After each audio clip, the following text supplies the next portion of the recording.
Hello, everybody, and welcome to the Zombies Love Bacon podcast. This is episode 14, season 2. We're 51 episodes down, not cancelled, not yet. It's probably because we haven't had Frog on for a while. He's not here today either, so we should be safe. I am joined today by Shelby. Hello. As well as coming live from his bed, Vince is here. Hello. And Tame is joining us again. Yeah. What's up? We haven't scared anyone off yet, which is good. But yeah, welcome everybody to this week's podcast. It's been a kind of a weird week in just general with news all over the place, which we've got some topics to cover, of course. But before we jump into that, does anyone, anything exciting happen this week for anyone? Anyone been up to anything crazy? Yeah, my album dropped. Your album dropped. Yeah. Is that the Beamers in Gangala? Gangalan. Yeah. Hey, look, all I've got to say is we've got over 350 streams on. Fucking oath. There's probably 100 of them. During my work day on Friday, I just had it playing in the background on loop. Just sending money at this point, All the dineros are mine. I haven't listened to the whole album yet. I've been listening You haven't listened to any of it, bro. Don't lie. Bullshit. I've been listening to it on stream, mate. We're fucking playing GTRP, cruising around, listening to fucking Beamers and Gagalan. What a guy. And we went to a comedy show on Tuesday. That's right. We did go to a comedy show. We did. It was pretty good. I kind of almost felt like we should get they have like a membership thing. Just to be clear, Shelby's never been to a comedy show before. Ever. But I liked it. It was so good. And we were front row. We were. So you got a little bit heckled about your name. A little bit. Apparently I have a dodgy name and he knows my mother. Who knew? Who was it? Just a local actor? No, so what they... It was a few, I'll explain, because for those who don't know, in Melbourne, there's a place called the Comics Lounge, which is a comedy bar. If you ever see like a comedy bar in the movies, it's that. It is legitimately that. Yeah. It's run by comedians, and they have comedians from all over the world who will drop by and just like have a few beers or test out new stuff and whatever. And anyway, I've been a couple of times over the years for various different shows and whatever, because I love comedy shows. And I got an email and they said, look, we're trying to fill out an audience. We're going to be recording content and stuff here. Would you be interested in coming along to this comedy night? You won't have to, tickets will be free, basically. I'm like, hell yeah. So I just signed us up because I'm like, fucking do something. It'll be interesting. And I think there was 9 comedians, I think? 9 comedians over about 4 hours in total. And they all just came out and they were testing content. And what was interesting about that is like some of them would come out and they've obviously they're testing it, like they've fine-tuned it and they're ready to go. And a lot of these guys are going on TV and stuff in the coming weeks and whatever. And then there was other guys who would come out and they'd do a joke and they go, ooh, that one didn't land. That's not. You had one who put his phone on the stool, goes, hang on, guys, I'm just going to record this in case I say something funny. And another one who brings out a stool and a piece of paper, like they're really testing material on us, which is fun as well. But I'm sure I don't want to speak for Shelby, but for me, it was all like 9 out of 10 jokes the whole time. Like everything was funny. The entire 4 hours, I could not stop laughing. It was so good. So many people like. It's a double-edged blade, right? Because it's clear that being in like stand-up comedy and being, someone who performs and travels and stuff for a living, lockdown and COVID was the shittest time for them. Like the shittest time. That was like 50% of their material. And now it's golden material that everyone can relate to that they can use for their actual stand-up thing. So it's like they've come out, they've gone through hell for 2 years, and then they've come out the other end with the best jokes. It's like... And yeah, the amount of times that people come out and go, how good is it to be out of fucking lockdown? I think it was one of the... What was your favorite joke that one of the comedians said? I don't know. The one that's stuck in my head is that 9/11 joke. Yeah, that unfortunately... It's like terrible, but it's stuck. Yeah, I think one of the guys tested it with a 9/11 joke. And it was funny, but I could tell by his reaction that he's like, I don't know if this is going to make the cut. It was I think it was Mike Goldstein who said that joke. I remembered his name. And he said, I have a brother who lives in New York who says, a shit day in New York is still better than a good day anywhere else. So you have some guy from Melbourne who just got married, had a great day, and says, geez, it could have been better, but it could have been 9/11. And then he said a bunch of stuff about like the joke didn't land and like, yeah. And he said not everyone was on board. Like there were tons of great jokes. Good. That one's just stuck in my head now. That lives in my head rent free. That's a lot terrible. A lot of them were just like telling stories and shit situations and stuff like that. And there was this guy who was Sri Lankan, and he was talking about how being in lockdown, he had like he was like, I love being alone. This is gonna be great. And then after like 2 weeks, he fucking hated it. And then he was getting he went out to get like food and stuff, and he was bringing it back to his apartment in like his apartment building, and he got in the elevator, and some guy like stopped him in the elevator and told him that Uber drivers have to deliver him from the front. He's like, he said that when I informed him that I in fact live here, and he realized basically how racist he was, he said the white privileged guilt on his face was more delicious than any food I could have ever brought. He just wanted to dip his chicken nuggets in the white privilege. It was pretty funny. It was good. Yeah, there was some great stuff. And I only remember two of their names, so unfortunately. We've got Mike Goldstein and Jeff Green were there. Yeah, like I said, there's a lot of people there. I've been there before, and they've had, like, you know, like Peter Hallier and Dave Hughes and stuff like that are there kind of on a regular testing stuff. Yeah. Around Comedy Festival, like leading up to the Comedy Festival. They all go there. It goes nuts, yeah. They even said they made mention that even Chris Rock went there and tested out his routine before he went and did like his stadium tours and stuff like that. So yeah, I think Chris Rock went to somewhere in Sydney as well before he went to his show here. Yeah. I went to that. Sorry. That was good. That comedian's name was Khaled Kalafala. Khaled Kalafala. That's how I remember. Actually, yeah, you know what? He made a couple jokes, and I don't know if Vince is still there. I think he's in connections. But he made some very Moe-esque jokes. Yes. He was talking about having a name like that and having to be like in his name is not that attractive when picking up women. And it just reminded me of Moe trying to explain how you have to hit a lick. All the phlegm in it. I'm like, oh man, it's good. And look, anyone who's ever wanted the Comedy Lounge, they have shows almost every day, pretty much down there, and it's not super expensive. You can get a feed and get plenty of drinks. We even though our tickets were free, we end up spending a heap of money getting cocktails and just getting kind of cooked. And you can also get Birdie Beetle show bags for some reason. I don't know why. Birdie Beetle. What is a birdie beetle? You know, it's a Birdie Beetle. It's like an Australian. You don't know Birdie Beetle? Yeah. So they basically, we found out actually why they came to be, but from the company who make violet crumbles, they basically sweep up what's left of the violet crumbles and put it in chocolate, and then you get like this like honeycomb little Birdie Beetle. Yeah, yeah, that's it. That's legit. And here, especially, you would get them from the Melbourne show. Like they're an icon of the Melbourne show. You pay a couple $, get like a little bag with like 5 beetles in it, whatever, tiny bags. But for some reason, this comedy club just sells Birdie Beetle show bags. Yeah, I don't know. It's kind of weird when you think about it. We spent like $100 on cocktails, and then we spent $5, and we'll sit there with our cocktails eating Birdie Beetles at a comedy club. Very bizarre, but it's like the thing is as well. It's run by comedians. And like a lot of them, after they finished their sets, they would be then out on like at the bar. You know, there's a couple. I literally like went out the back towards the end of the night to use the bathroom, and there was like three of the comedians that were on the stage earlier, just sitting around having choc tops, chatting. Like it's a real kind of atmosphere. Choc tops.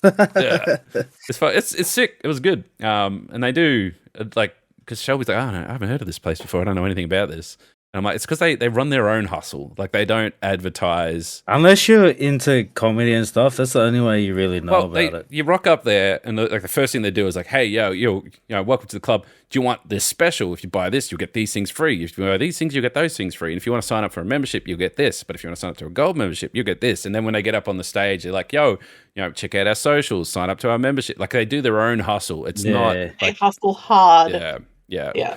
We end up buying $100 worth of meal deal, so yeah, 3 courses each. That was good. I like that. Like I said, I'm hungry. It's spent a lot of money, but it was a fun night. But yeah, I've been to so many comedy shows. But I've been like, I think probably the last time I went to there, they had like an open mic night, and it was just completely unknown people that can sign up for a block and whatever. And I remember some of them were just. Like they just tell stories, and it was funny, but like they weren't really landing jokes so much as I'll just. Because you need to execute it properly for it to be funny. Yeah. And then this brings me to the next guy, right? So the next guy gets up, everyone's like, give him a cheer, give him, warm welcome, blah blah blah, and then he gets up, doesn't say anything, like he's like, you just know hello, how's it going, great to be here, nothing like that. he just starts reading out these jokes that he's got written down in this notepad. The thing was, his delivery was no pause for laughs, nothing. It was just speed run, any percent, go through my list of jokes. But every single joke was a 10. The crowd was in tears, but we had no time to like compose yourself because the jokes were coming so fast. And he did it straight for like 10 minutes and he just walked off the stage without saying anything. No, that's his thing. What the fuck was that? I have no idea who he was, nothing like that. Never introduced himself. He just came up, told jokes for a solid 10 minutes and then disappeared. And I'm just like, that's amazing. Oh, that's good. That's good. So funny. But it's what the thing I noticed, and like, because I think part of me coming from like a content creator and, you know, entertainer in a sense, it's like, oh man, I'd love to do like stand-up comedian sort of stuff, so stand-up comedy. But these guys, like particularly the guys that we saw, they were a joke a minute, like easily, like just, and they were landing each one. And I'm just like, man, I couldn't keep that pace. Well, like, and I've been to great one. I went to see Gabriel Iglesias, right? Who's I love that guy. Fluffy, you know, and yeah. He kept pace of that for 4.5 hours. Just jokes. And like he said, and when he came out, he's like, I'm not going to tell any old jokes. This is all new stuff. You're not going to hear any of this. Some of this is going to be recorded for YouTube, blah, blah, blah. And it was a sold out, I think it was a Princess Theatre. And it was 4 hours of jokes, but also like he was telling his story of his life and stuff that he's happened to him because his whole life is kind of crazy. And then it got to, someone was like waving to him. He's like, why are you fucking waving to me? And then she's like, the woman down the front, you can see her like gesturing towards something. And then he looks down and goes, oh shit, we've been going for 4 hours. It's like, the woman's trying to tell him to wrap up. He's like, but I haven't told any of my classics yet. And like, he's just like, fuck his all, I'm just going to keep going. And all he had to do was he'd say the first word of his classic joke and the crowd would finish it for him.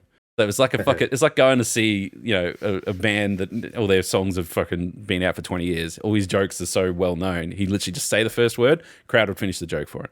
And he was just pissing himself laughing. And half of the thing was he was explaining that he made a joke once about a chocolate cake, and he says now everyone thinks I'm a fat cunt that eats chocolate cake.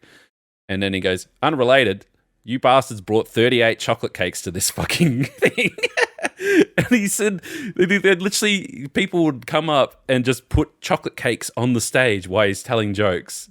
I'm like, what the fuck is going on? I didn't even know this. What is that? He did some comedy special and he made a joke about loving cake or something. But yeah, he's like, he goes, after it happened like 5 or 6 times to start with, he's like, save the cakes to the end. He goes, you're right, I'm a fat cunt, and if I see a cake on a stage, I'm going to stop performing, I'm going to eat that cake, and you're just going to have to sit there and watch me do it. And we're like, fuck it. But then the thing is, right, so we all got out, it was like 2:30 a.m., and it's Princess Theatre, so it holds hundreds of people easily, right, we're there. It wasn't, I don't think it was sold out or not, but definitely by 2 a.m., and everyone got kicked out, so we're all on the street, including him, right? So there's just 800 people on the street with him, and he's just like, let's go to the bar. And then you just see this mob just go down the street. I'm like, oh my God, good luck to wherever that ends up. And one of his stories was talking about getting drunk in Sydney after a show. And I'm like, here we go. He's just going for the content at this point. But yeah, it's just guys like that. I have tremendous respect for him because there's no way that I could keep pace and be funny for that long, constantly and consistently, where he's a master. And like when I saw him, it was the Princess Theatre. The next year that he came down, he played at Rod Laver. So he's made it now. He made it. He sold out a whole arena. Yeah, exactly. And it's the same with like Chris Rock, and there's someone I forget. There's a few comedians that are on tour now because COVID's, you know, it's around, but we're living with it now. You know, it's all these shows are starting to come back around, and people are traveling and whatever, and it sort of feels almost. They did make a joke about how it was all those people who hadn't got COVID yet. Tonight was their night. Yeah, he's like, you're out. There's a risk. Yeah, I think the guy at the end was he's semi-serious, but it was sort of kind of ironically funny as well. It was like, it's we had COVID, we had lockdown, and the only way that we survived COVID was all the 15-year-olds that went in and worked at the supermarkets and kept us alive. It was like there was an army.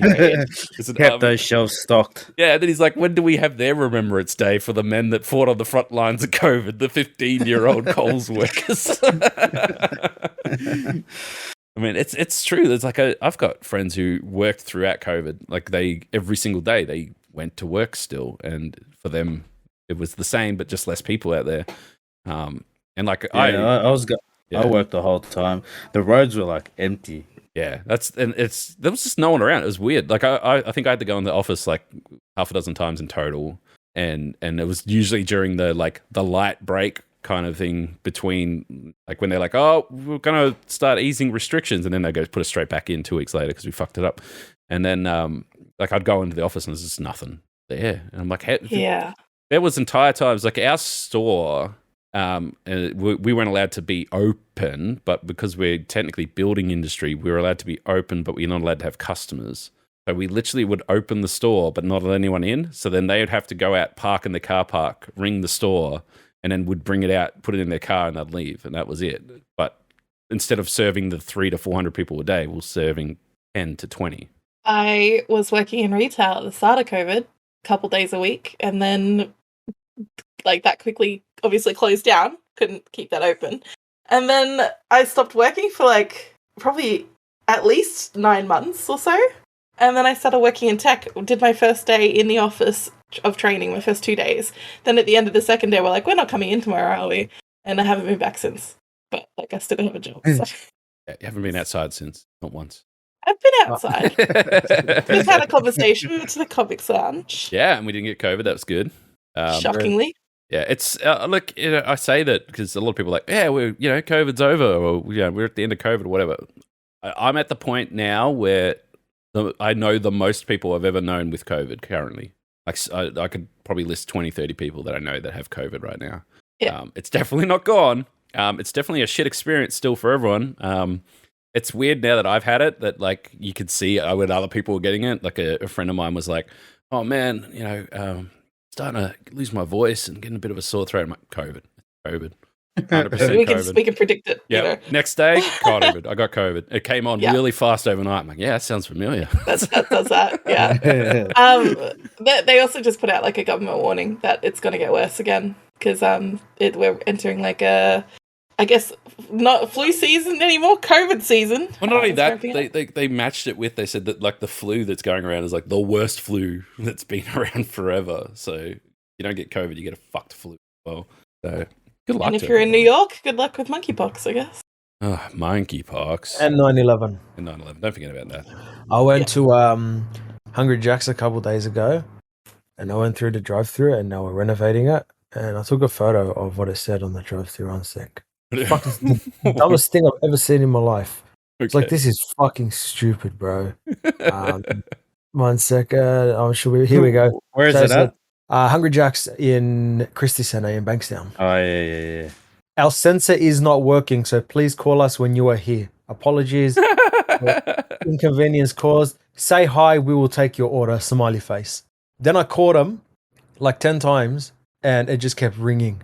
And ringing, and no one answered, bro. I was like, fuck this. Yeah. So I just drove through. And then the lady's like at the window. She's like, oh, yeah, was it the medium chips? I go, what? I didn't order nothing, bro. How the fuck did some cunt order medium chips? I'm calling for 10 minutes. Y'all ain't answering. They ended up taking my order on the fucking window, like the final window where you pay. But, like, come on, bro. It's a fucking drive-through restaurant. Your sensor's not working. There's something about like Hungry Jack's that, I don't know. It's like the amount of Hungry Jacks I've been to that I just look at it and go, this place should be closed. This is not good. They're a bit sketchy.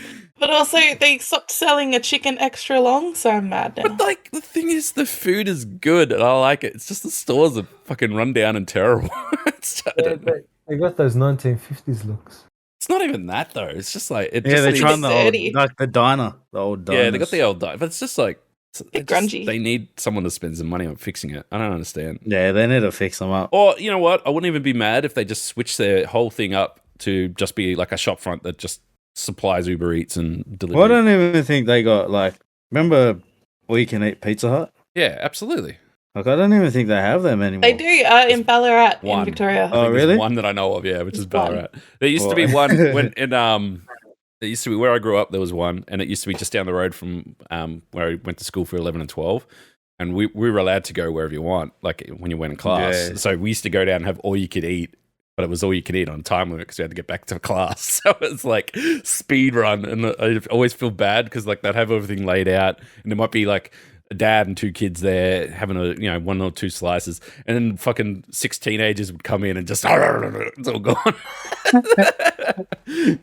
But it was great. We used to I had a couple of birthday parties there. It's funny, we were actually reminiscing at the comedy thing because I got some calamari and I'm like, oh man, this is so good. And Shelby got some fish and chips, and I'm like, man, I love a good, like I like fish and decent seafood, whatever. But I also really like fake seafood, like fish sticks and stuff like that. I don't. But it's I remember that like in, I think it was like primary school or stuff like that, when all the kids were having their birthday parties at McDonald's, there was a place across the road from McDonald's where I had my birthday party. It was called Barnacle Bills. It was like the shittest, cheap fucking seafood restaurant, if you can even call it that. Never had any customers there, but I used to fucking just love going there and just eat their shitty chips and fish sticks and whatever else. And then I must have had like the saddest birthday party. I could just imagine all my friends like, whoa, birthday party coming up. We're going to McDonald's, and they end up at fucking Barnacle Bills. Apparently there's several Barnacle Bills. It's not in Mildura anymore, I can tell you that. That's there's one in South Australia, so it's that. God. Let's go do like a pilgrimage to Barnacle It's Bills. also like I'm one of those people where I don't quite like, it's like I wouldn't drive 6 hours inland and then trust that their sushi is fresh, you know? It's something about eating seafood when you're so far from the sea that it's kind of questionable anyway. That's what I think as well. Like, there's no sea around here. Yeah, exactly. So it's like, I mean, yeah. I've been thinking good lately. freezers. I want to try lobster. I've never tried lobster. You've never before. tried? I've never really tried much in the way of shellfish. Oh, but wow. people have been posting on the local Facebook page about where to find the best lobster rolls. I kind of want it. Honestly, I'm not a huge fan of lobster, but growing up, and it's the thing, like growing up where I grew up in Mildura, around the Murray River there, like yabbies was like. Yeah, we used to catch yabbies all the time. They were delicious. I'm sure a lot of people don't even know what a fucking yabby is, but it's like a mini lobster, I guess. Like a little crayfish. Yeah. But the like big thing that we used to do is we used to do crabbing, which I think we've talked about on the podcast before. But for those who don't know what crabbing is, like people see like, crab crates and stuff like that. Take a boat out, drop a crate, and you pull it up, it's full of crabs. Now this is, you make sure you're wearing your shoes still because there's shit in the ocean that you'll step on that will hurt you.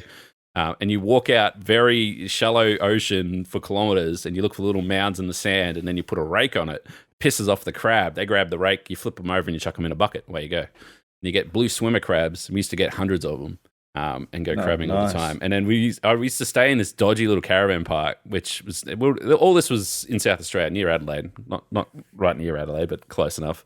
And we used to stay in this dodgy caravan park in this tiny little town that had like 100 people in it. The same time that we would always go, there would always also be this huge Italian family that would go as well. And they had these fucking huge boats and they'd go out in the middle of the ocean and catch fucking snapper and shit like that. And when we get back to the caravan park, we'd swap them some crabs and for some snapper and then we'd just have a feast of seafood. And just that would be our week, family vacation and extended family vacation. So yeah, I've had plenty of seafood and stuff like that. And that's the thing. And that's to my point. When you're on the beach or in the ocean or whatever, or, particularly when you're on holiday, if you're by the ocean, you eat seafood. That's because it's fresh. It's fresh seafood. That's how it works. And if you're not anywhere near the ocean, then it's not fresh, is it? So when you're out at fucking Western Sydney, yeah, exactly. They're like, yeah, we got fresh seafood, fresh snack packs over here. I think I went once with a mate of mine. It was a charter thing, and it actually was at St Kilda. You pay whatever amount of money. 5 a.m. you got to be there. Jump on this charter boat, and they just take you out into the bay, and you go fishing. But the thing that fucking got me was you'd catch like whiting and stuff like that. I'd pull it in, and as I'm pulling it into the boat, old mate Skipper would grab it, take the hook out of its mouth, chop it up, put it on the grill, put it on a plate, give it to me, and then I'd be eating it in 10 minutes. Like it doesn't get fresher than that, and it was like the best seafood I've ever had. And we just did that one morning. It was fucking freezing, mind you, but it was a really cool experience. Go out and actually, do the fun stuff without any of the hard work of prepping the boat, cleaning the fish, all that shit. It's all done for you, like living like kings. But having said that, it wasn't a big boat. There was a lot of people on the boat, and at one point he's like, if we want to get the fish, we need to go out where it's a little bit rougher. And there was one point where I was standing up vertical, but I was looking straight ahead, but I was looking down into the ocean because the waves were so big. The boat was basically on a 90-degree angle, and I'm like, I'm just hanging onto the pole, and I'm just like, this will be fine, right? This will be fine. I've never been on a boat. You've never Do you get sea legs when you jump off? Oh hell yeah! You still feel like you're like in the boat. Yeah, that one I did because it was so rough. Like, but yeah. Have you been not ever in a boat, Shelby? Have you been out in the ocean? Oh yeah, all my time in the ocean was spent on a jet ski. Okay, well that's a boat. Oh, that's fun.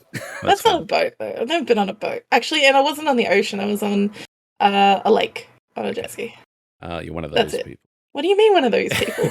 Wasn't my jet ski? Wasn't my lake? Yeah, I used to go like skiing and biscuiting and stuff like that, and on a lake.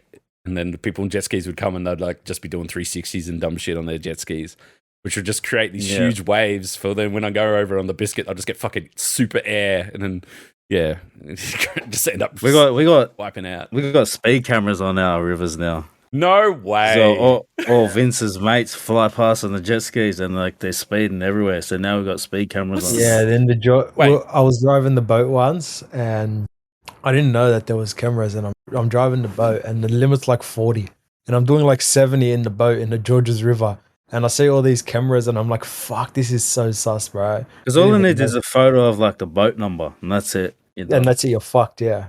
Wait, so hang on. So like Georges River, which is, I know roughly where that is, but like how many people go speeding down there? No, because it's all like along Bankstown and stuff. So all the Lebos, they got their jet skis. Well, they just dump it in fucking Bankstown and go scooting up on the fucking jet ski. No, we got like boat ramps all around there. Yeah, so you you jump in there and you can go all the way out to Cronulla, out to the ocean. Yeah, you go to Cronulla, Brighton, all that. I think last time, where we go last time? We ended up fucking an hour and a half away on the boat, bro. Fuck, God knows where we ended up, but we're pretty fucking far. At some beach, we went down, got fucking at Portos. I'm just looking at it. It's not just a Sydney thing as well. They do it on the Gold Coast as well. They get fucking That's crazy though. I honestly didn't know that was a thing. And like growing up in Mildura, it's all, there's river everywhere and there's boats everywhere and there's wakeboarders and shit. Yeah, because I used to wakeboard. It's fun as fuck. Fun as fuck. It's not great for the river, but it's because it fucking, particularly up when there wasn't much water in the river, people go along making this huge fucking wake and it'd be just smashing against the banks of the river. And in Georges River, there's heaps of bull sharks. Is there actually? Yeah, there's a video of a guy catching it in the Georges River. If you find it, it's funny as.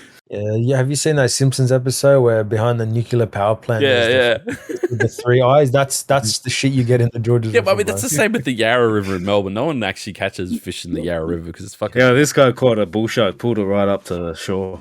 Actually leads me to some news that came out this week. Did you guys see that the world's largest freshwater fish was caught this last week? What was it? What kind of fish do you think it would be? Three-eyed fish. No, it was a giant stingray was caught in Cambodia as the world's largest freshwater fish. How large? It was 300 kilograms. Yeah, right. So it was 4 meters. And that is kind of mental. Man. It's just this massive circle of a fish. Well, if you sit on it, you could probably like float on it. Magic carpet. Yeah, pretty much. So. Actually, you know what? I'll put the link for you in the chat. That's a fucking monster. It's so big. I love stingrays so much. I think they're fuck so cool. Stingrays. They kill my boy, bro. That's true. R.I.P. my boy. The Yarra River is so fucking dirty. You don't see boats very often there. There's lots of rowing. Like when we live near a rowing club, so there's like lots of rowing and stuff like that. But fuck all fishing and stuff like that. Apparently, there's like fishing groups and stuff like that. They go down to the industrial area, like under the Westgate Bridge, the big bridge, and they go fishing underneath there in the bay. But even then, it's like it's recommended to only eat 2 to 3 fish or something because of the amount of toxins and stuff in them. It's like it's not good. There's not. It's well, the Georges River is all sewage, bro. So it's all it's the same with the Yarra. But what I was going to say, is Yarra sewage? Oh, well, it's drainage straight off the fucking. There's a sewage plant that leaked into the Georges River. What the fuck? Yeah. Is that what it was? Yeah. Well, because there's one right near, like it branches off into it. There's And I think something happened, and there was just shit I think the big all on thing the bottom. for the Yarra is that like whenever you get a dose of rain and like it just washes everything off, everything down the drains and goes straight out to the river, and it becomes fucking disgusting. But what I was going to say is like we live fairly in east, still along the Yarra, and Shelby, this might be interest to you, but I remember a couple of years ago they full on found a heap of dolphins just chilling up here, like quite far down the river, just fucking around. Like, Yeah, there's dolphins in there a lot, actually.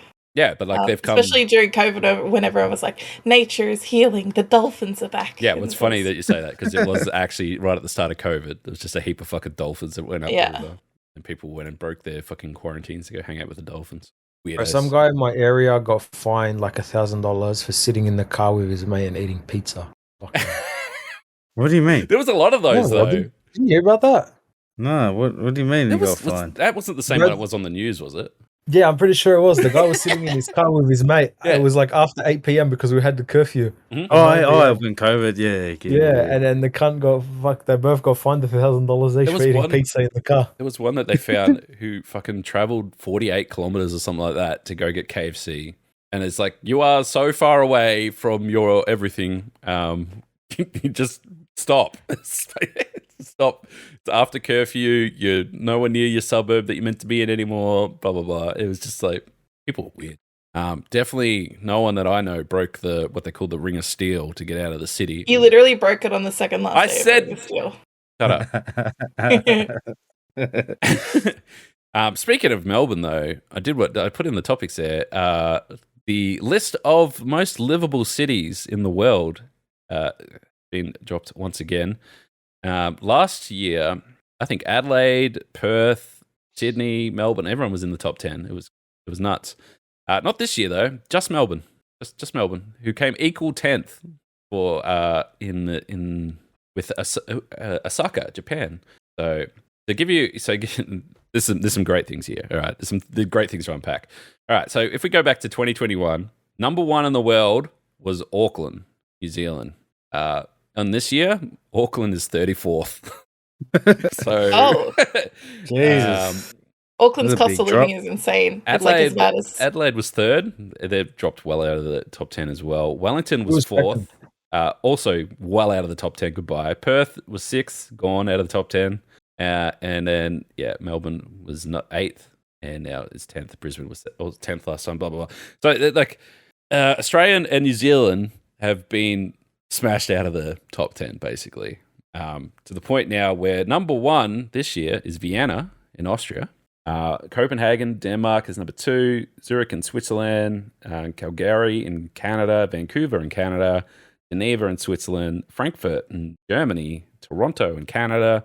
Amsterdam in the Netherlands. And then, obviously, Melbourne and Osaka come 10th. Osaka, Japan. So, Canada, smashing it. So, go to Canada, I think. But I'm right, but I'm happy in Condell Park. Well, Sydney didn't make the list. It never does. I mean, it's the worst place to ever live. Wants to live here. 2019, Sydney was number 3. But honestly, I'd rather live in Sydney than live in America. Well, America never makes the list. for the land of the free and the whatever, never makes the list. No one's happy in America. Land of cooked. And you know what? I don't even want to talk about America this week. Fuck America. I really don't either. It's already makes me really angry as a person with a uterus. Yeah. Makes me angry as a person who exists. Pretty much. So dumb. That's solid reasoning. Yeah. If you don't know what we're talking about, just type America in Google and look at all the news articles. You'll be fine. Yes. You'll hate the world. I've never gone through and I don't want to talk about it obviously, but I just want to say I've never seen Twitter change a tone so quickly as it has in the last couple of days, where it was all like a couple of memes, people screwing around, playing games, watching movies, whatever, and then it was just fuck America. And that was it. Every single tweet was fuck America. Like, all right, I could see something has happened in America. that's about it. But yeah, it's shooting. Yeah. Let's not go into it. But yeah, look, in terms of your top 10, there's no real surprises on that list. They're all well known to be great things. I don't know if Melbourne's really a top 10. The thing with Melbourne in particular is it's one of its biggest strengths is its multiculturalism and it being an international city that hosts events and does all that. We did fucking none of that for 2 years because of COVID. And I feel like that's the only reason why we've crept back into the top 10 is now because COVID's gotten to the point where people are still traveling and whatever. And Melbourne's is a good city to live in general. But all our bonuses, all our pluses were like good public travel. It's like you don't really do that during COVID. All these great events, don't have them during COVID. So I don't know if it's like a sign of things are sort of getting better, but it's good to see Melbourne back in there. But the big thing that everyone unpacked this, and particularly a lot of news outlets unpacked it, are like cost of living / cost of housing / ability to actually live in these livable cities. And that's why Sydney's nowhere near it. So, and obviously, yeah. And I think that's probably the big factor is, and I think, I don't know, because the inflation and cost of living and everything else in the world is all kind of fucked everywhere. So I don't see that being a... Lettuce is expensive. Yeah. So, Bro, there is a tissue box shortage as well. What? Yep, there's lack of tissue boxes in my area. there was an article that came out today, and like it's just there's so much doom and gloom in the world. But there's also an Xbox controller shortage in Australia. Yeah. You can't get Xbox controllers anymore. They're all sold out everywhere, and people who are getting them, they're hoarding them and then like shipping them overseas and shit. Bro, they haven't been to Bankstown markets. Legitimate Xbox at the race course. Bro, yeah, they got can't say that. It's sold like 2,000 of them for like $20. Get your rock candy controllers, and they're like the clear, colorful plastic. They're terrible, candy, and especially if they have a turbo button. Oh. Hey, turbo buttons are fucking great. Right. I have got I've got a shitty Xbox controller. I paid for like $5 from Big W from. It's fine, but I also have nice controllers now, so they're going up in value. It's like they're like my Beanie Babies. They'll go up. Speaking of going up in value, my credit score just skyrocketed. Oh yeah, bro. Last year I was sitting at like 704, and I missed one fucking credit card payment, and it dropped me to like what is it, 460. One payment I missed for fucking $18, bro. How dare you? Yeah, can you believe it? One payment. Apparently, there's this new law that if you miss one payment, like the government fucks up your credit history. No, there's no surprises there. Everything's fucked. We already said that. I'm happy anyway. It's back to fucking great. I posted a thing in Condor Park. That's mine and my cousin's page. I forgot the password for it, but I just want y'all to experience it. Is this another meme page that you made and then forgot about? Well, I forgot the password. Get it back, mate. This has got 48 followers. Bro, you got to read. I've got one near our house. It's like the Humans of Eastwood, bro. Their Instagram page, like this, the things people do. You just think, what the fuck is going on through your head? This is Australia's number one international. Cars driving down the wrong side of the road and think it's normal. When I had Facebook, we had one called the Humans of Bankstown, but I don't have Facebook anymore. So I don't even know. What was it? There was that group that took off. It was like the Humans of, I think it was Sydney or Melbourne or one of them. They had like, Humans of Bankstown. Not the Bankstown one. It was one where they just like interview people on the street, and then everyone was like, made their own versions of it. But there's also have you ever seen Shit Towns of Australia? There's a weekly ranking of shit towns. Yeah, I grew up in. Oh, really? Yeah. This week, I think it was Logan, Queensland. A pervert was caught wanking in KFC's drive-thru. I did see that. Why did I see that article? I saw that article. But he's number one on the shit towns of shit town power rankings. Number 2, Mount Gambier, South Australia. A bloke uses hired crane to wreck a house. I've been there. Hobart, Tasmania is number 3. Man called Mr. Bates Willie charged with sex offences. Mackay, Queensland is number 4. 5 cows killed as meth-addled driver flips cattle truck. Glen Huntly, Victoria, number 5. Dead shit steal mother's wheelchair accessible car.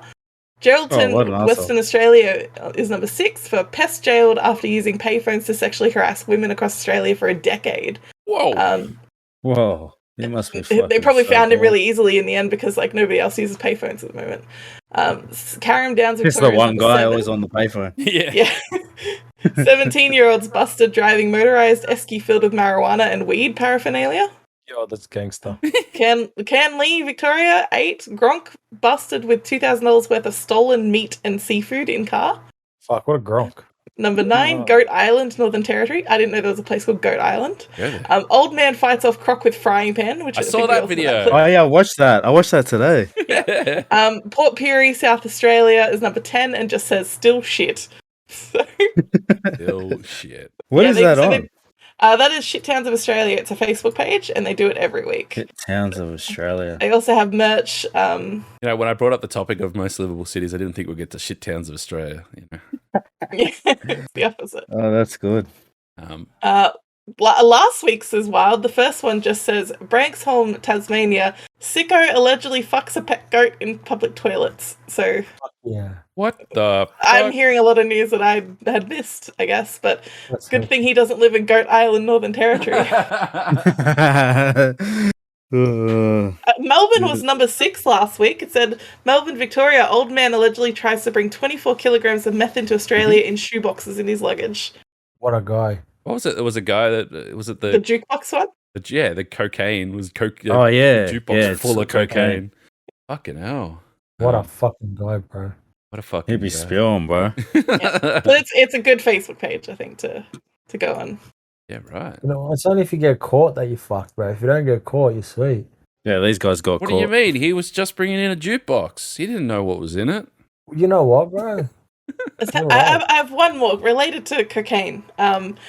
2 weeks ago, number 1 bad town was Townsville, Queensland, because a greyhound trainer was banned after 2 of his dogs tested positive for cocaine. What Fuck, the bro. fuck? Jesus, Yeah, he's juicing them up before they race. Criminal claims Yeah, in bro. court that he was holding meth to stop his kids from finding it. They were both 2 instances in Townsville that same week.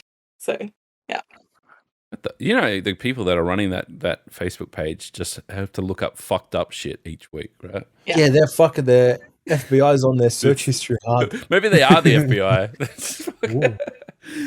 Speaking of FBI, you know what I fucking hate? FBI? Australia Post. Oh man, that's yeah. Okay, go on. Oh, what's wrong with them? I ordered something last week, Mhm. and on the app it still says delivery expected Friday, 24th of June. The package is still in Melbourne, bro. Yeah, fantastic. It's still in Melbourne. It hasn't left. Trade post. Then you Fuck. open up the fucking tracking and it just says delayed, waiting to be processed for delivery. for those curious, we are recording this on the 26th. So, Yeah, well, it's we've talked about Australia Post and how fucked they are in the past. There was like that time during lockdown where they just didn't deliver the package, and then when I rang them up and they're like, "Oh, well, you know, you just got to go collect it from the post office." I'm like, "Yeah, but you guys didn't even try to deliver it. Like it says attempted delivery, but you didn't actually attempt to delivery." And they're like, "Yeah, we don't have to do that. We don't actually have to deliver it during COVID for our safety." No, true. I'm like, "So you don't deliver mail?" And they're like, "Why? We don't have to." I'm like, "Isn't that your fucking job?" Yeah, pretty much. I need my fucking bills, bro. I said, "What's the point in fucking ordering shit and staying home in fucking lockdown because you're told to stay home in lockdown if you don't even bring the shit to us?" Anyway, they sent it to me eventually. I just had to go Karen on them. It's fine. Hey, what should I get to eat? Real question. Heart attack. Heart attack, yeah. Nah. heart attack box. No. Yeah. Oh, you know what? Actually, I got a fucking story for you. Speaking of heart attacks, Oh, yeah. Oh, God. Okay, go ahead. I had cardiologist on Sunday and everything was good. That's good. On Tuesday, I got a phone call from the doctor. Some fucking sus doctor that works in the center. He goes, "Yeah, is this Vince?" I go, "Yeah." He goes, "Oh, how'd your cardiologist go?" I go, "Yeah, good." Then he goes, "Oh, did she book you in for anything?" I go, "Nah." He goes, "Okay, how tall are you?" So I'm like, "Oh, yeah, 178. He goes, "How much do you weigh?" I go, "Oh, yeah, 100 kilos.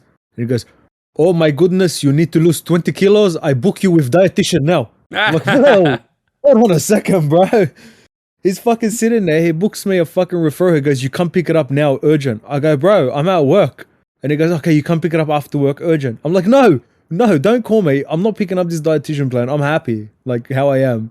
I don't want no dietitian. Oh, is he written out a plan, or you gotta go? You gotta pay No, them. he wrote me out a referral to go pick up to then have my dietitian booked for me. Basically, Yeah, true. you're diagnosed with being fat, is what you're saying.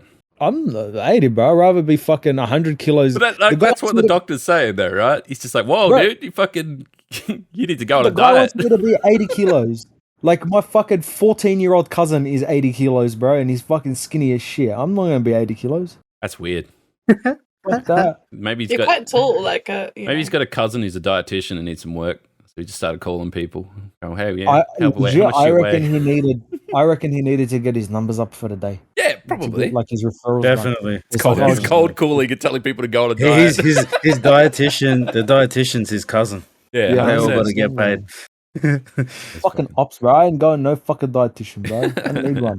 So I've decided from that phone call, I'm not eating any more heart attack boxes. So I'm just gonna get KFC instead. Yeah, no, that's perfectly That's the fine. same, bro. That's a much healthier Isn't it? alternative. It's the same, but it just That's doesn't the have fun- heart attack written on it. That's Yeah. it. Yeah, Ask what you KFC don't for a heart know attack. can hurt you, really. You know. You know what? Actually, I changed my mind. I want a kebab. Yeah, that's definitely This different guy. to a heart attack. What do you mean? It's beef, bro. Beef Literally is a heart good, attack wrapped up in a And wrap. it's got like lettuce and shit on it. Yeah, beef. Got- is Actually, lettuce. got good lettuce. You won't be getting lettuce. You'll be getting cabbage, man. That's Nah, what it is. these sus fucking Turkish cunts, bro. They hold lettuce Yeah, for they- weeks. in Yeah, their wrap, bro. yeah. It's They've had it in cold storage for fucking 6 months already. Yeah, we're They already knew this was gonna I happen. had a Subway sandwich listen to 'em. a couple weeks ago that they put cabbage on, and I just really had to mind over matter eat it. Like I was really struggling because they Yeah, I had must a- I had a- cabbage. I'm just doing I my had a part. zinger burger with cabbage. It wasn't that good. It's Need not the gonna- lettuce. It's just gonna have no salad, guys. I had a KFC burger yesterday that I just got no salad, which felt wrong. Yeah, I'm gonna get a kebab, a beef Do kebab, it. lettuce, onion. I just wanted the podcast people to know that Vince is recording this from his bed. He is I'm in my right now. bed. He's living. I He's am in living my the bed. dream. Living the I am dream. on my MacBook in bed, thinking about food. I wanna talk about something that I saw on Reddit. I posted it in the topics channel, but I just Is it my album? no. Oh. Is your album on Reddit? No, I don't know. you should put it on Oh, Reddit. I'll put it on there. It will be. This is someone took a screenshot of. I assume it's Tinder or some dating app. Anyway, this is from the profile of Paul, who is a 27-year-old YouTuber, straight, lives in Austin. He has got the tags gamer, spirituality, coffee, outdoors, and vlogging. And that's about where it ends being semi-normal. And this is where it gets weird. So he's for about himself. I am an open-minded and fun ! 5'4", 6'4". 6'4", ESTP, which is an entrepreneur. And then in bold fucking capitals, requirements, Oh no. which is Mind like, you, he's open-minded. he's open-minded though, but requirements. So is open-minded provided you fit the requirements. Must be taller than 5'9". Which is almost very hard to find a girl that's taller than 5'9". Must make 100,000 plus a year. That's USD, by the way. Good luck. He wants to be a sugar baby. Well, no, he's an entrepreneur, so he would be the one who brings. But home he's the- also his job is also listed as YouTuber. yeah, an entrepreneur YouTuber. It's Mr. Beast. Right. It's- Is he named Paul? you keep going. So must be under 125 pounds. Which That's is like 50 kilos. That's Yeah. like 50 kilos. Yeah. But must be lovable and funny. Must be. It's only getting worse, guys. No guy friends. Not a single one. No guy friends. Oh my No, god. man. Limited girlfriends too. So no, What? Like you can have one friend and it must be female. That's it. No pets and no kids.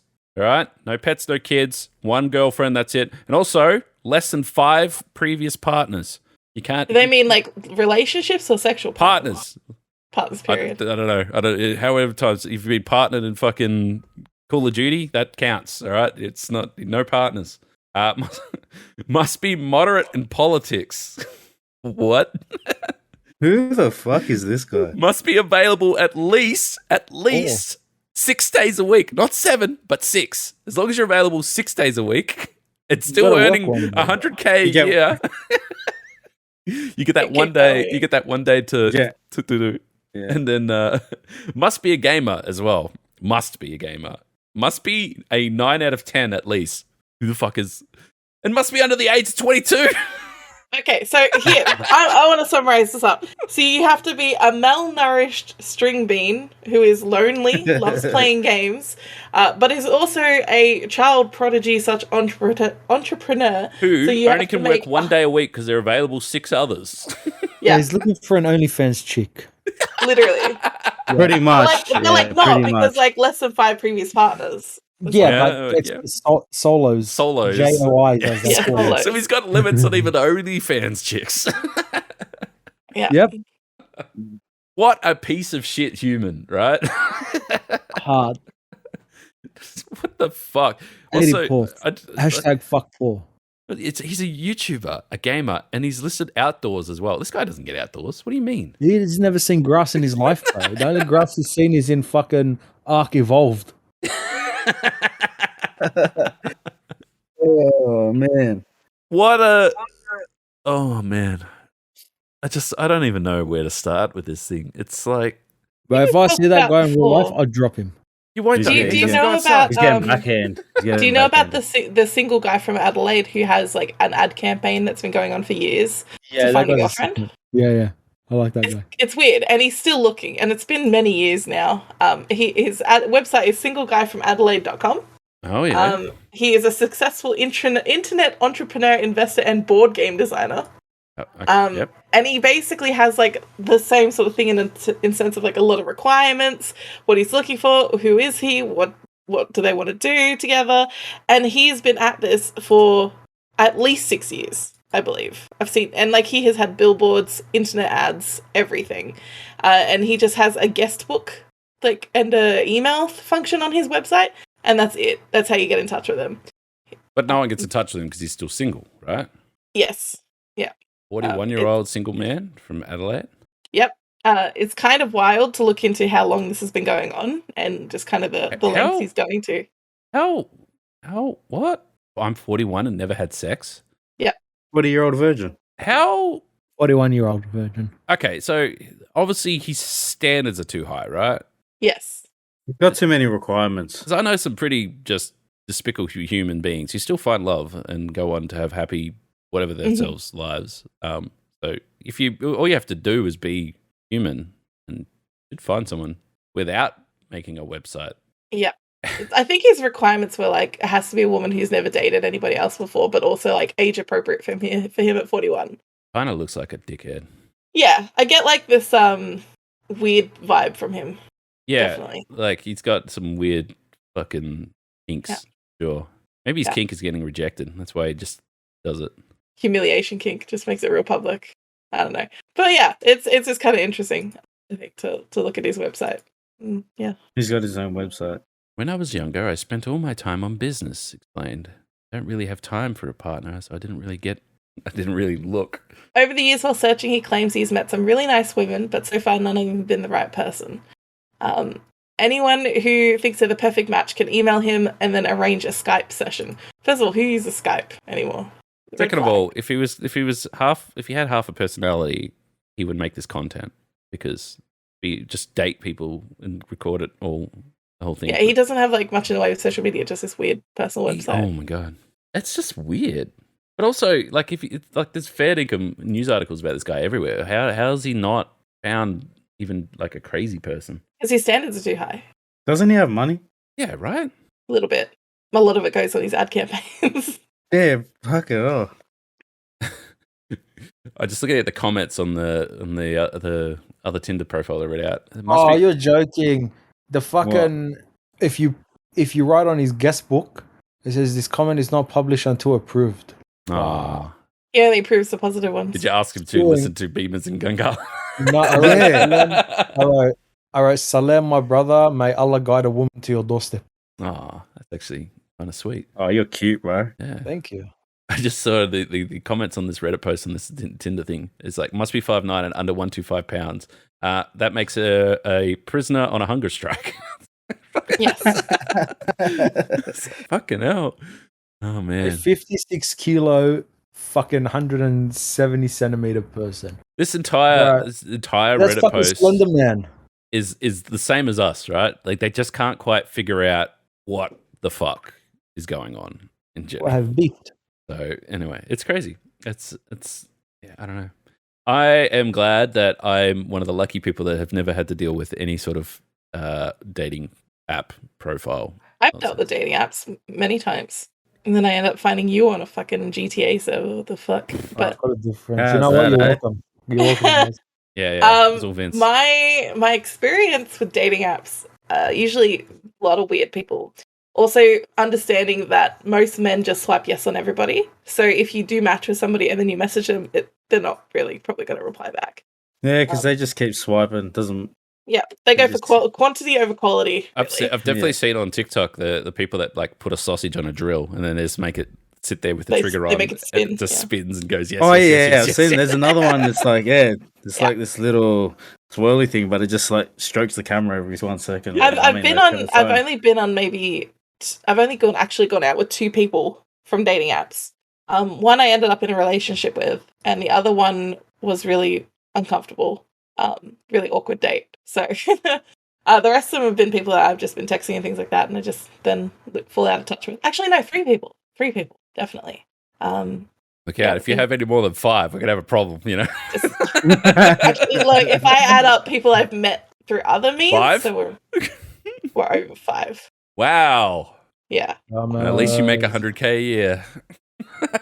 getting Hell there. I'm yeah. getting closer. Right, in a couple months, we'll be at 80K. So we're getting there.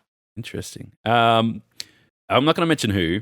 A friend of mine who is dating challenged. Let's put it that way. All right. I've known her for a very long time, and she's a terrific human being, but just very sheltered, I'd say. Anyway, we were talking about. We caught up sort of like a couple of years ago now, and we're having dinner and whatever, and we're talking about dating apps and stuff like that because. She was talking about how all her friends are engaged, married, kids on the way, looking at houses, blah, blah, blah. And she's still hanging out with her cats at her parents' place, right? And she's pretty well-to-do as well. She brought herself a diamond ring so she could feel special. That was red flag number 1 for me. And that's sort of what I brought up with how's that all working out for you? And she said that she was on a dating app. It wasn't like Tinder or something like that. It was something not... I think it was maybe like eHarmony or something like that. I don't know more. One of those dodgy ones that you see on fucking morning TV, right? eHarmony's for old people. That's why she had no success. You got to be on OkCupid. Well, hang on, because then she said she swiped with a very lovely man. However, he was very keen to meet almost immediately. Wanted to meet up, but not at his place because he had housemates or something, some bullshit anyway. So this is like middle of the night, like midnight. He's like, meet me at this park. Come meet me at this park, and we can meet in person. I'm like, you did not go to that fucking park, did you? Because she's like, no, I'm not that stupid. I'm like, is she though? No, she didn't go. But I'm like, what the fuck? Because like, I guess there's a certain. It's like street smarts, you got to spot the red flags and do that. Like you can't take everyone at face value because there's a bunch of scumbags that are just on the internet being Especially scumbags. on the like internet, man. Yeah. Well, she had an internet boyfriend for a while, who I met briefly, who was just this lovely guy, but he was just like, I don't know, he had 0 personality. He was in the room, but that's about all I can tell you about it. And yeah, so anyway, we're talking about how we're fairly sure. When I say we're, like our circle of friends are fairly sure that she's actually pansexual and or maybe even asexual in the sense that like she doesn't typically go for like a typical relationship so much as she has connections with people and whatever. Which I don't think you're going to find a meaningful connection on eHarmony. If you're not your standard horny individual looking to hook up, so to speak. Anyway, I just told her to buy more cats and hang out with them because they seem to make her happy. Cats will keep you I happy. think we all know, I think we all at least know somebody who's like one of those freaks of nature who goes, yeah, I signed up for Tinder, matched with one guy. Oh yeah, we're getting married, we're engaged. Like they had like one person they met up with and that's it. That happened to a friend of mine. And like, mind you, at this point I'd been on Tinder for a few months occasionally. She goes, I'm signing up for Tinder. The next week she goes, I'm going out for drinks with this guy. And then they started dating. A few months later, they're getting married. And I'm like, well, that's not what Tinder is for. You're not using it correctly. What have you done? Man, isn't that what it's for though? Was it meant to be for? Just that people use it for... It's for hookups. It's a hookup app. Yeah. I thought it was like for finding partners. No, for the people who you find partners, can, they're the but freaks of most nature though. Like most times. most people's intention on that app is just for hookups. Right. Yeah. I'm learning so much. I just like to add a little caveat here to my friend. She is a great catch. Any man would be very lucky. This is a person who's like, I'm bored. I'm going to go to Thailand for 4 weeks.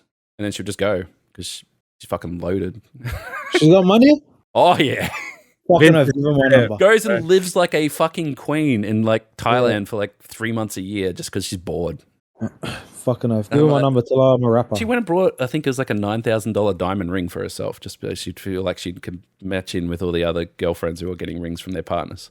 She's out there buying her own ring. She don't need no man. Nah, she's got herself covered. Yeah, I think last time I talked to her, she was getting bored with her. She was being an accountant or something like that, and she's like, "I might join the army." I'm like, "Fucking whatever at this point. Just do whatever. Just fucking do whatever you want. It's good on you. Go for it." But yeah, it's.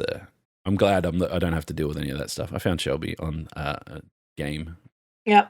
It was definitely one of those things that's just like, if people are like, how did you meet? And it's kind of hard to explain. So RP. That's funny. So did Krillin. So did a few people. There's been a few Yeah, relationships. Krillin That's left mad. our fucking state. Yeah, Krillin well, I don't was blame him. like- Have you been to your state? Hey. There's definitely He lived in Condor Park too. Yeah, He that's lived in right. No, Condor he didn't, Park. bro. Don't insult Condor He Park like that. He lived in He Sefton. did, bro.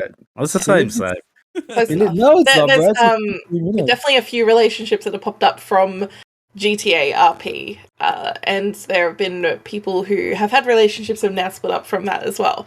But surprisingly, quite a few strong relationships. Would like to explain something. This is going to sound weird, but it is weird. But also, it's just it's just weird. My parents met up, basically in like what would be the equivalent of meeting on the internet, but well before the internet existed, because obviously that was my parents. No, Did they do the video dating thing? no, ham radio What's that? on the UHF Oh. radio. Oh, Oh, God. My old man was a geeky bloke who liked to pull apart radios and like had like a radio, like talk to people over the radio and stuff like that. And they had like a full system set up for the farm that they're doing. And my mother was part of a large family, also ran a farm that had radio and stuff like that. And they got talking on the radio one day. Then they organized an eyeball. Yeah. Is when you you'd literally It's like basically video. No. You drive past them, like someone would stand on the corner of a street, and someone else would drive past them to see if they're that's legit, cool. and then see if they'd go back and actually talk to them, or if they keep driving because it's not legit. Okay, so Imagine being the one who's driving past. this is actually kind of funny because my dad was a truck driver, and my mother would sometimes ride in his truck with him in the early years, and she would get on the radio to like troll guys who were trying to meet people on the radio, and Wow. she would put on a voice, like basically try to like sound Woo? interesting Can I voice. get a 10-4? Basically the equivalent of a new woo voice. And like talk to these guys, and then she would like tell them that she was going to meet them at a place, like a location, Oh my and then God. obviously we wouldn't show up, but she would drive past with my dad and like laugh and see these guys like pulling in. And she was just a troll. So Wow. She But was a troll before there was trolls. Yeah. I always found it ironic because my mother would be like, "Yo, you can't talk to people on the internet and stuff like that. You don't know, blah blah blah." I'm like, "Didn't you guys literally meet on a fucking radio? Isn't that Yeah. the same thing?" Yeah. Yeah, it's we're always taught Different growing times. up, like, don't meet strangers on the internet, but now I use my phone to hire strangers to come to my house and pick me up and take me places. yeah. I mean, legitimately, I know it's weird, huh? It's like never put your name on the internet. And like I also, the first time I ever travelled internationally was to meet somebody for the first time. organize an eyeball, did you? Just in a different That was country? a really, Nah, yeah. she's like, we just skipped the eyeball. I'm Can you coming. just fly over? I just want to see if I want to stop or not. Yeah, and that was an interesting experience in itself. But like, I've done that, obviously domestically a few times as well. You and I, we first had like a friend lunch at Melbourne Central, the bar there. You could have murdered me. Who knows? Yeah, it's like, but I mean, yeah, there's it's kind of weird because obviously I put myself out there as a content creator because you have to get views and grow and do all that sort of stuff. And part of that is there's this big, very big physical barrier of you need to go meet total strangers who probably know more about you than you know about them. And I've had a couple situations where I'm like, oh man, I'm going to be, once I got on a plane and someone recognized me on the plane and then they messaged me on Instagram. They're like, yo, I think we're on the same plane together. I'm like, oh, really? Weird. And I just quickly grabbed my bag and got the fuck out of there because Well, I'm out here. Because I didn't know that what to happen. do. And then there was another time where, I've got a couple people that I speak to every now and then, and we've known each other for a very long time. In the sense of like we've known each other's name, but they might not interact with the community. Like no one else would know who they are, nothing like that. They just they like my posts and they comment on my stuff and they'll watch my stream, but they never really talk or anything like that. And then one of them was like, "Yo, I want to it's like we should catch up. Like we should meet." I'm like, "Sure." I mean, I think it was coming up on PAX, and I said, "Sure. If we see each other, we'll high five it out, and that's cool, right?" And they're like, "Yeah, cool." Did not see each other for the entirety of PAX. And then we got down to like the Sunday, and I'm like, okay, I'm going to Sony. I've got an interview with the PRguy there. I'm going to see them at 2 p.m. So I'll be at the Sony booth at 2 p.m. So at 2 p.m., I'm at the Sony booth, and someone just ran up and high-fived me and then ran off. And that was their entire interaction. And that was golden for what they wanted. They just wanted to Give you a high five. That was like them going, I'm going to maybe go through the barrier, but if it's not, I've got it out. I'm just going to run off. And it's out of there. It's very awkward. PAX is like awkward in that way, but you just sort of, I've learnt that the awkwardness goes away and you get over it, and it's only a small thing. Who gives a shit at this point? Where I know that there's a lot of maybe people that are listening that are creators and whatever, and maybe at the start of their journey where it's like, holy shit, I'm going to meet, these people, blah, blah, blah. Like people are normal people that all have the same. So that's the beauty thing about PAX is it's a few thousand people who are exactly the same people as each other, basically. Like they all have the same, attitude towards content creation and games and stuff like that. Everyone just wants to hang out. It's not a big deal. It's not like running up to someone in the supermarket and going, "Yo, I love your shit." I had some friends online in like the Melbourne cosplay community that I got really close with on the internet. But this is back in probably like 2012 when I was cosplaying. But I was 18 and like really cringy at that stage and didn't really socially interact with people. I was at Supernova and I saw them walking down a hallway in their cosplays. And I just started yelling. I was like, "I follow you on Instagram." And they're like, "Shelby!" And I met these people. Like, it was really nice and in person. But I keep thinking back to that moment. I'm like, man, all those bystanders who just heard me screaming at these people. Who cares? You're never going to see them again. Who cares? Fuck off. Well, that's the thing. You're never going to see those people again. So it doesn't really matter. And like, it's like there's full-on celebrities and stuff like that they get that shit all the time. Like, I remember I was working once and this woman came in and we were talking and stuff like that, and I was helping her. We just got into this conversation, right? She needed a garden tap, and and she said the last one got chewed up. I'm like, "Oh, was it a dog?" Blah blah blah. And she's like, "Yeah, I've got this, golden Labrador. It fucking attacks everything, eats everything, blah blah blah." And then her husband comes in, who is Jeffrey Rush. My only thing is, like, I recognized him. I said, "Oh, hey, you're," and then my brain went blank. I'm like, I know who this is. I don't know who you are. I said, "You're Captain Barbosa." And he's like, amongst other things. I'm like, and I've seen him like probably half a dozen times in total. And every time I see him, I also see other people's reactions to him. And some people were like, "I don't know who the fuck that is." And then I remember once I saw him in the supermarket and someone's like, "That's fucking Jeffrey Rush. He's going to drink that wine." It's like, yeah, he's a normal person who buys food and consumes it as well. It's like, it's not a... Or else he dies. But yeah, I just felt like such a dickhead because I couldn't freaking remember his name. And I'm like, it's Captain Barbosa. Captain Barbosa. But yeah, it was a nice guy. Who has a naughty dog, apparently. Like me when I see Mr. Drifter. Mr. Drifter? Good friend of mine, bro. Do you see him? Huh? Do you see him around? Yeah, bro. I see him all the time. He's a good friend of mine. I got him to shout out ORP once. Oh, really? Yeah, bro. He comes to my shop. He's having heaps of dramas with come too.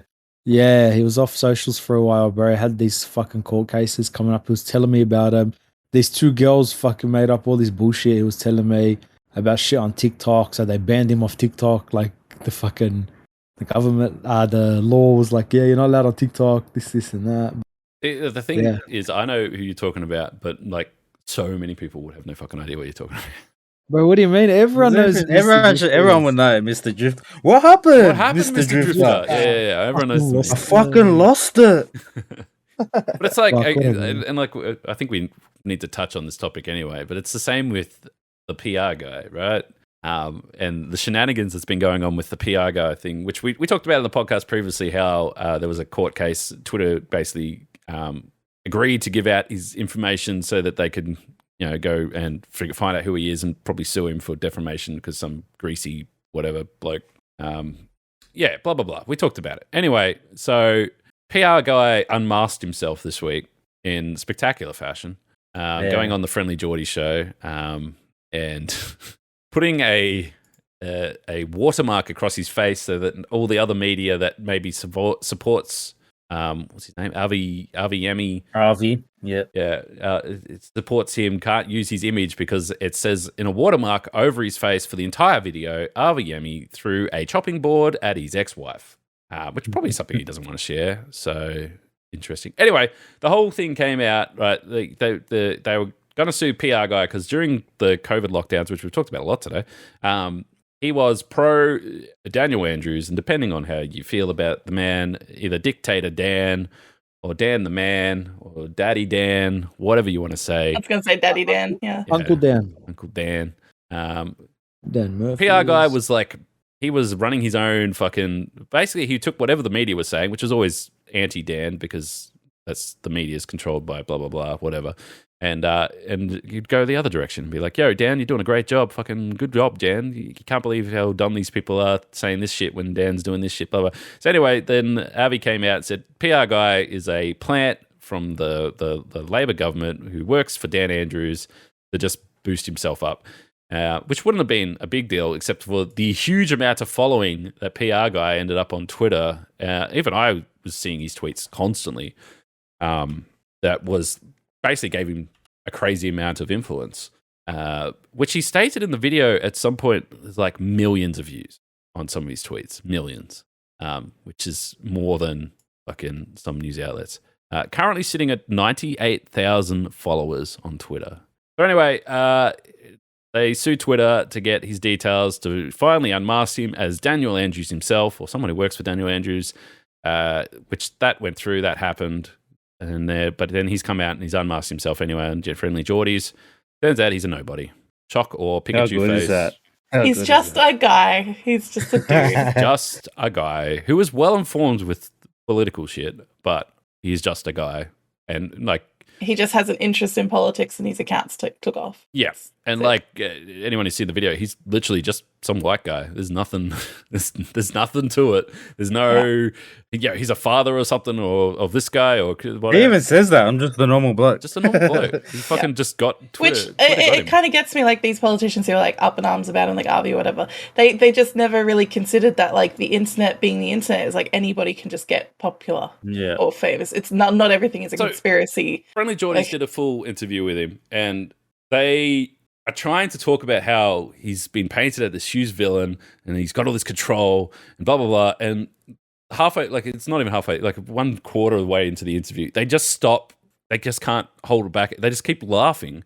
They just lose it because they're like, this is crazy. This whole thing is crazy. Like they think that this is some government plant who's controlling the media and, they're blah, blah, blah, trying to change the narrative and all this shit. He's like, I'm just some guy. What this person who paints me out to be anything more than that isn't a lunatic. And that's what's been proved. And then you go back over and you see what Avi's been saying about it. He's like, I Googled the guy and I couldn't find him anywhere. Very sus. Very sus. Oh my God. It's like, oh yes, they created a fake person and they put him on Friendly Geordies to be PR guy, to take the fall. He's like, we're still going through and we're going to track the IP address. We're going to prove that this guy's not real. Blah, blah, blah, and all this stuff. And then there's all these other people like, wow, he unmasked himself. We did it, guys. We made him unmask himself. It's like you literally bullied some random guy to come out and say, hey, I am a random guy like I said I am. Stop trying to make me something else. Please stop bullying me, basically. And the whole thing's a fucking craziness. It's craziness. I don't even know where to start and end. And like Friendly Geordies, they didn't even need to do any work here. This was fucking handballed to them. They just had to put it up on a pedestal and look. It's like, we did nothing. Here's your stupidity right here. They didn't have to do any work. It's the biggest free kick. I don't even know how many views the video's got, but I'd imagine a lot by now. Let's have a quick squiz. It's insanity. It's 239,000 views already. Been out for 1 day, just over 1 day, which is, looking at their other videos, about 100,000 more than even their other videos have gotten. So, like I said, free kick for Geordies. So it's such a bizarre fucking story. But Bro, I hate Twitter. Twitter is weird. And they talk about it. They actually talk about it in the interview a bit. They're like, it's weird how they present themselves, like journalists present themselves in a certain way for the media to suit the narratives of what they're told by their bosses to do and so on and so forth. And then they jump on Twitter and then they just fucking preach, basically. And then they back it, and basically they jerk each other off and back each other up on fucking the same stories over and over again. But then somehow the random guy who made some jokes that got some traction is the fucking villain that they need to sue. Like, it's all kind of fucked. Yeah, it's but the thing is, like, it's big news in general in the internet space. It's big news, right? In print media and like TV, medium to light news. Like, they don't really want to talk about it because it doesn't really suit the narrative that they've been pushing the longest time. Internationally, it's no news. It's nothing. They like, international's like, what the fuck's a PRguy and what are you guys laughing about? It's it's a Simpsons meme that kept us alive during lockdown. Now we're suing them apparently or something. Apparently they're not suing him now, by the way. They just wanted to unmask him. So who'd have thunk it? It's fucking weird. So He was just hoping that it had something to do with Dan Andrews. yeah. But it wasn't even hope, though. He just was straight out being like, it is something to do with Dan Andrews and I'll prove it. Like, it wasn't like, hey, yeah, let's dig here and see what happens. It was, I will prove to you what I'm telling you is the truth. And then it was just straight up proved not to be the case. So fucking weird. Anyway, so I don't know. I don't know where that'll go. It's such a weird twist and turns and whatever. There might be another twist in it, who knows? But my major concern was that, like, they're trying to ban anonymous internet posting, which has its, pros and cons and everything else. And they kind of, like, they set the precedent for it, but at the same time proved that it was pointless. So I don't know. Yeah. Before I'm mindful of time, but before we wrap things up, there's been a few things that we've been talking about on the previous episodes, and there's a couple of things that I chucked in there. Has everyone, I know you haven't watched it, Vince, but has everyone watched The Boys and caught up with their latest episode? Yes.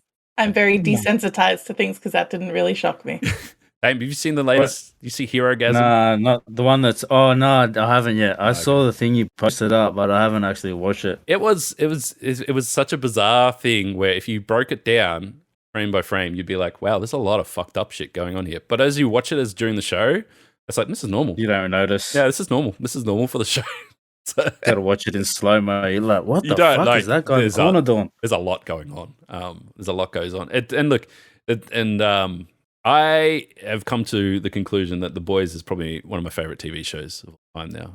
It's great. The writing is so good. Too. And it's very clever. As much as they talked about, hey, this is going to be an episode that's going to be fucked up and people are going to be fucking, it's like, there's literally a warning at the start. It's like, yo, shit's happening, no goats or anything were harmed in this video, so on and so forth. It's not suitable for anyone, just enjoy, blah, blah, blah. And for that, there was a lot more character progression and story progression than fucked up shit, which was quite nice. But I actually was reading an article and they said between Kenobi, which had a fucking stellar finish of the season, wrapped up this week, really just fucking, they nailed the landing on that one. And The Boys, because of that, then the Marvel TV show, Marvels, what is it called? The Miss Marvel has been doing the worst ratings of any Marvel show that they've ever made.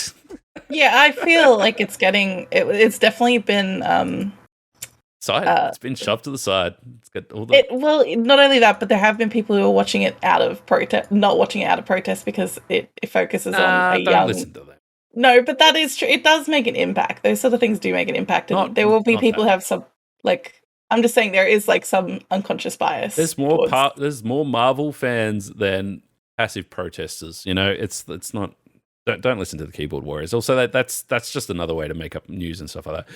The reason it hasn't got it is because it aired the same time as Kenobi, which is the most watched Disney show ever made.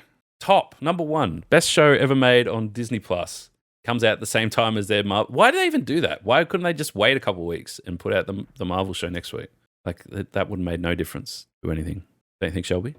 They could have at least put it on a different day of the week. Well, they don't need why? Like it doesn't make any sense. I don't know.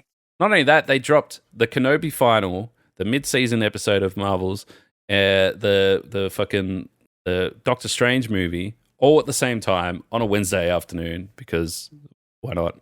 And yeah, I think Star Wars in general, the Kenobi thing just showed that the people that grew up with the prequel trilogy of Star Wars were clamoring for some nostalgia. But yeah, I don't know. The Marvel show is not really sitting with me. I don't know how you feel, Shelby, about it. I know you like it. Just kind of whatever. I like it. Kind of whatever. Not only that, like I watched the breakdown, like New Rockstars did the breakdown on it, and they kind of made a very valid point of like the bad guys are so faceless and soulless and kind of pointless and they're not really explained and they kind of just show up, be beaten up, and then that's it. Yeah. Well, hopefully they'll expand on it, but I'm liking the energy. Yeah, I don't know. Anyway, we should probably wrap things up as it's about that time. And yeah. So let's go start with Shelby, who has been streaming again. I streamed once this year. Shellbunny.com. That's it, you're starting the door again. I did it, yeah, because I reset my computer so my CPU wasn't completely suffering. So I did a stream yesterday. Wild. Hell yeah. Wild. Vince hasn't done anything special this week, so we'll just skip Vince and don't worry about that. Galen. He's probably asleep. I'm here. He's asleep. He's asleep. Sleep waiting for his kebab. Wait for his No, I gotta go get it because I gotta get my cat food. The motherfucker has no food. Oh, fuck cats. Bro, feed your cat, man. Our cat's been really annoying. I'll help you out there though. Make sure you go to Spotify and it's pretty much any music platform. Yeah, It's everywhere. Everywhere. Type in Moe, don't worry. Listen to it over and over again, and then send it to your mother and make them listen to it over and over again. And send it to your auntie. Then to your auntie. Send it to all your cousins. And if I get 100 monthly listeners on Earth now, if I get 100, I'm gonna eat cheese live on the podcast. That's not a punishment. Yes, it is. I fucking hate cheese. Yeah, good. You can eat blue cheese. Yeah, blue cheese. Yeah, that's what you're eating, bro. Eat blue cheese. There's a different blue cheese. You know what, bro? You can eat a blue waffle. Oh, right. We're gonna. I love a blue waffle. Stop. Before we go too far. Oh man, the picture I have in my head right now. No. Yeah, high school's coming back in my head. I don't want to know. I don't want to know. But yes, Beamers and Gungala. Make sure you listen to the album out now. It's everywhere. And make sure you listen to this podcast everywhere. And also, when you're sending Beamers to everyone, send the podcast as well. And tell them to subscribe to everything and do everything you tell them. But send the track first. Send the album first. Sure, send the album first. It's fine. Yeah. Then then you listen to this, and then you realize that it's two different people. All right. Well, thanks for listening, everybody. And whoa, you didn't shout out Tame. What's going on here? Oh, everybody knows. Find me on fucking anywhere. Find him everywhere. Everywhere, bro. Everywhere. Put my name. Put Tame Moses in the search bar. Everything will come up. Yeah, you find everything. Absolutely everything. Everything. I'm all over Google. All over Google. See there. You happy? You happy, Vince? Good. Tame Moses in Google. Oh wow, Moses the Tame Raven. Nice. That's him. Nice. It's all there, bro. Oh man! Make sure you follow ZLBPodcast on Twitter, and we're on all major streaming platforms as well. Make sure you subscribe and listen, and by all means, comment, leave comments, whatever. We'll read them out on the podcast if you do that. And we'll go from there. Thanks for hanging out, everybody, and we'll see you next week. Bye. Mwah. Lettuce. Wow. Say lettuce? That's expensive. Yeah, bro. Like $9 for one.